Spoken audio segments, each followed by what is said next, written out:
भारत की भूमि केवल भौगोलिक सीमा नहीं अपितु आध्यात्मिक चेतना की भूमि रही है। इसी भूमि पर एक स्थान है जहां इतिहास की एक महान घटना घटित हुई, वह है सारनाथ।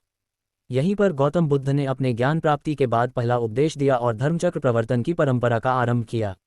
ये स्थल बौद्ध धर्म की नींव रखने वाले 4 प्रमुख तीर्थ स्थलों में से एक है, जो आज भी श्रद्धा और इतिहास का अद्वितीय प्रतीक बना हुआ है। बुद्ध का ज्ञान प्राप्ति के बाद का मार्ग। गौतम बुद्ध को बोधगया में ज्ञान प्राप्त हुआ। ज्ञान प्राप्ति के पश्चात वे कुछ समय मौन रहे, परंतु फिर उन्होंने ये निश्चय किया कि जो सत्य उन्होंने जाना है वह औरों को भी बताया जाना चाहिए। वे अपने पूर्वज साथियों को उपदेश देने हेतु ऋषिपतन मृगदया अर्थात वर्तमान के सारनाथ पहुंचे। ये वह स्थान था जहां उनके 5 पुराने साधक मित्र कौंडिन्य, भद्रिक, वप, महानाम और अश्वजित तपस्या करते थे। पहले तो उन्होंने बुद्ध को देखकर अनदेखा कर दिया, किंतु बुद्ध की आभा और आत्मिक शांति से वे आकर्षित हुए और अंततः उन्होंने उन्हें सम्मानपूर्वक स्थान दिया।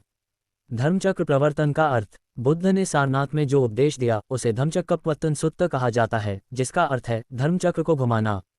यहाँ धर्मचक्र केवल प्रतीक नहीं है, बल्कि बौद्ध धर्म में यह उस ज्ञान के प्रवाह का प्रतीक है जिसे बुद्ध ने संसार के कल्याण हेतु आगे बढ़ाया। इस उपदेश में उन्होंने 4 आर्य सत्यों और अष्टांगिक मार्ग की शिक्षा दी। 1. जीवन दुखमय है। 2. दुख का कारण तृष्णा है। 3. तृष्णा का नाश ही दुख का अंत है। 4. दुख के अंत हेतु अष्टांगिक मार्ग का अनुसरण करना चाहिए। यही वह क्षण था जब बुद्ध केवल एक साधक नहीं बल्कि बुद्ध यानी जागृत पुरुष बन गए और उनके शिष्यों के रूप में संघ की स्थापना भी यहीं से हुई।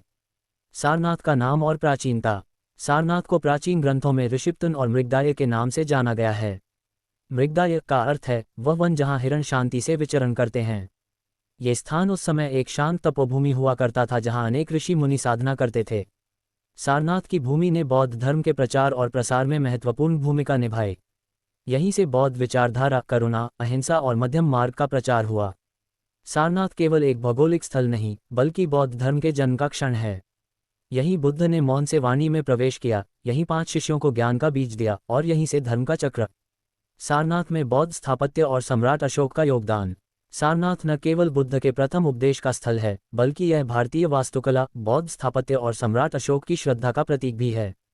ये स्थान भारत की उस सांस्कृतिक चेतना को दर्शाता है जहां धर्म, कला और इतिहास का संगम होता है। इस भाग में हम जानेंगे सारनाथ में बने स्तूप, विहार, स्तंभ और सम्राट अशोक द्वारा कराए गए निर्माण कार्यों के बारे में।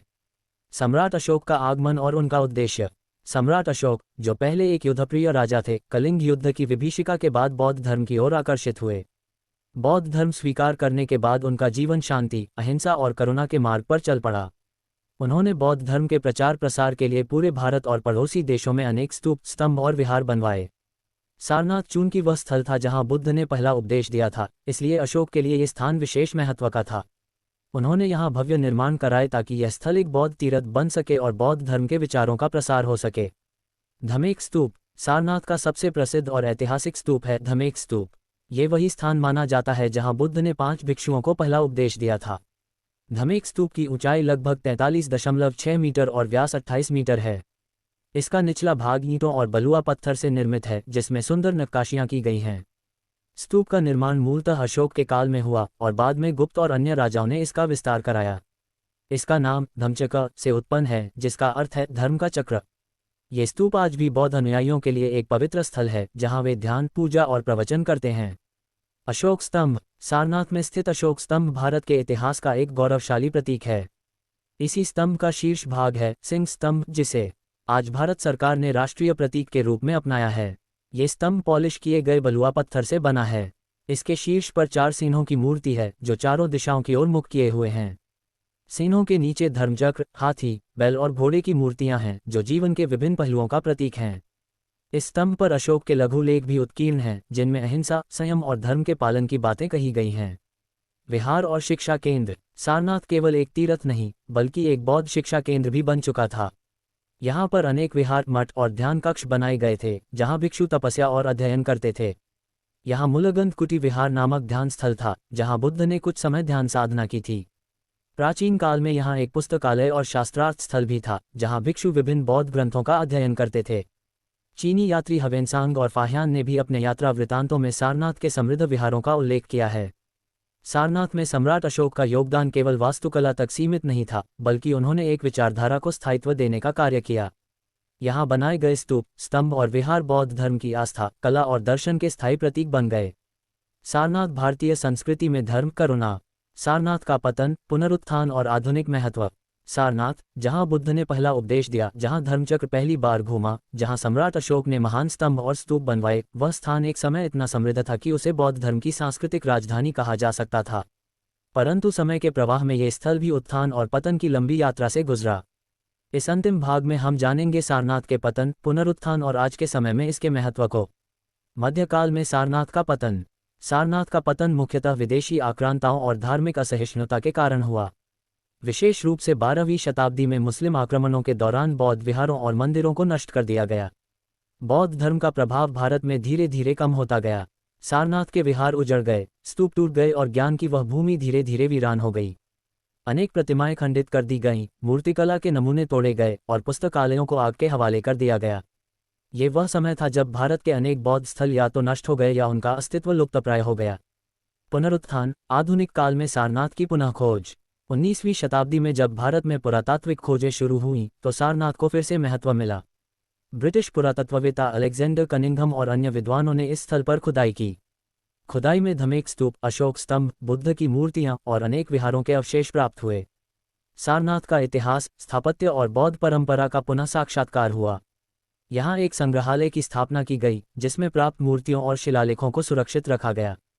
भारतीय पुरातत्व विभाग द्वारा की गई खोजों ने सारनाथ को फिर से एक ऐतिहासिक और धार्मिक केंद्र के रूप में स्थापित किया।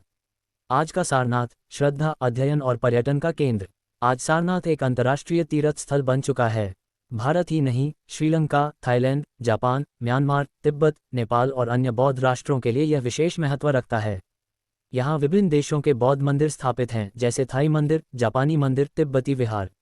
मुलगंध कुटी विहार एक आधुनिक मंदिर है जहाँ बुद्ध के उपदेशों को सुंदर भित्तिचित्रों में दर्शाया गया है। सारनाथ संग्रहालय में भारत की सबसे प्रसिद्ध मूर्ति, ध्यानमग्न बुद्ध की प्रतिमा रखी गई है, जिसे देखने विश्व भर से पर्यटक आते हैं। सारनाथ अब न केवल धार्मिक श्रद्धा का स्थल है, बल्कि इतिहास, पुरातत्व और दर्शन के शोधार्थियों के लिए भी अध्ययन का केंद्र है। सारनाथ का सांस्कृतिक और वैश्विक महत्व। सारनाथ आज भारत की उस छवि का प्रतीक है जो शांति, करुणा और ज्ञान पर आधारित है।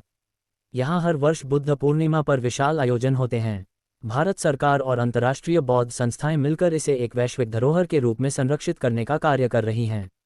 ये स्थल हमें ये स्मरण कराता है कि सत्य का प्रवाह, चाहे समय की कितनी भी बाधाएं आएं, कभी रुकता नहीं। बुद्ध का धर्मचक्र सारनाथ में घूमा था और आज भी यह चक्र अनवरत घूम रहा है, ज्ञान, करुणा और अहिंसा के रूप में। निष्कर्ष। सारनाथ केवल एक ऐतिहासिक स्थान नहीं, वह एक विचारधारा है।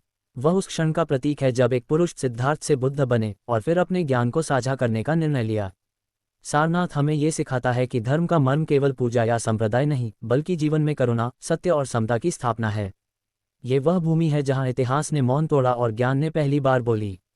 सारनाथ में धर्मचक्र केवल एक प्रतीक नहीं, वह एक निरंतर प्रेरणा है।